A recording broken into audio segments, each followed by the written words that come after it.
Parañaque City Hall Mayor's Action Team. Isang kasambahay ng Parañaque City Hall, pumunta sa inyo dyan, 10,000 kasi natangay.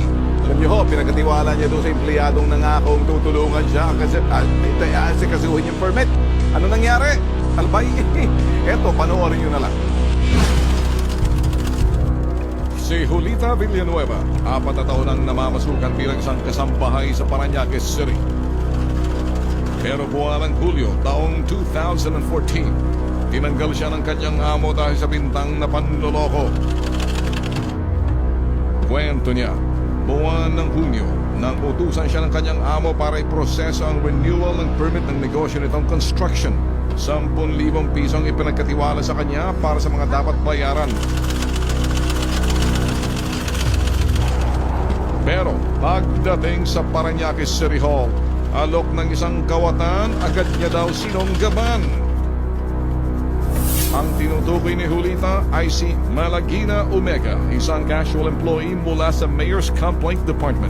Ngayon po, kung kakilala ko siya, ako na magbayad, sabi niya. Sabi ko, sige, pero pumirma ka dito para malaman ni Sir kung kanina ko binigay ang pera. Sabi niya, bakit pa ako pipirma? Wala kang tiwala sa akin. Empleyado naman ako dito. Sabi ko, wala akong maipakita kay Sir.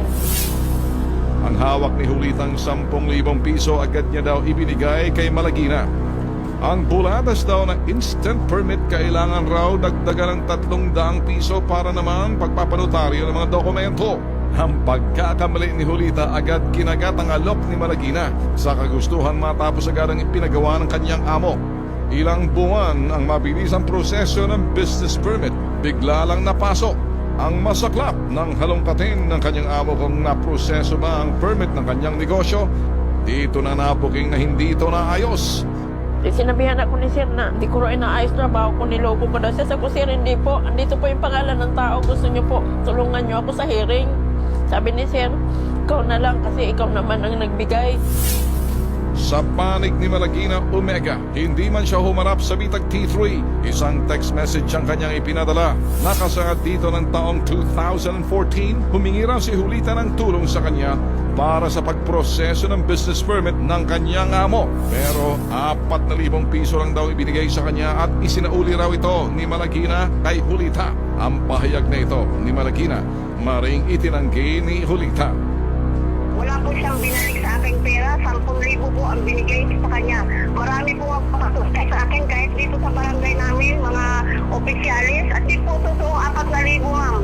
Wala po siyang ibinalik sa akin, ma'am, kahit 5 dahil hindi na po kami nagpangita, ma'am, mula nung nagdemanda ako sa barangay. Nasa linya natin ngayon, ito man nagreklamo, mas maganda siguro kausapin ko muna yung administrator ng City Hall kasi wala namang mangyayari dito eh. Ito. Sa linya natin, unahin natin si Fernando Soriano, City Administrator ng Parañaque City Hall. Parañaque City, magandang tanghali po, Mr. Soriano. Yes, magandang tanghali din po at magandang tanghali po sa pagpapanood po natin. Kasama po natin si Tul Rafi, live ho tayo sa T3 ho, public service lang ho, no? Sir, ako ho'y nababahala at itong mga Mayor's Action Team nyo ho, nakikialam na ho pagdating sa mga lisensya. Ito ba'y kasama sa trabaho nila? Hindi po Okay. kasama. Okay, linawin ho na. Sir, isa ho yung narinig nyo na ho na hindi ho dapat complain lang ho yung mga hinahandle ho nila. Alam ko ho dyan sa Parañaque. Pero pag humawak na ho ng mga lisensya, parang ito'y mga nagpi-fixing na, hindi ho ba bawal ho dyan sa Parañaque kung sino man ho mayor ninyo ngayon? Tama po yun. Kino-confirm ko po yan na bawal po yan. At hindi po natin pinapahintulutan natin mga kamuli na humawak po mag-ayos sa anumang lisensya po. Dapat po direkta mismo ang ating mga taxpayer kung ano po ang problema nila, kung anong gusto nila sa ating city, dapat sila po ang magtatransact ng negosyo.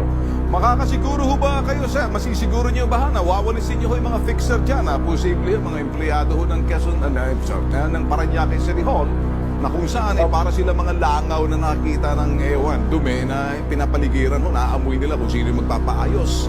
Baka pwede ho lagyan ho ninyo dyan sa City Hall ng Parañaque na bawal ho ang fixing. Hindi ho ba pwedeng gano'n? Malagay ho natin kasi baka ho kasi magoyo yung iba. Opo po, pinapangako po natin to. As a matter of fact, nandito po sa atin ang complainant sa Sir Rafi ay Sir Tulfo nandito po sa atin at agad-agad po yung complaint po niyan, refer po natin kaagad sa legal upang ma-actionan po ito. And as a matter of fact, tinawag ko po kaagad ngayon lang po ang ating respondent na empleyado po namin dito, si Miss Omega, kung saan pinagsabihan namin po siya.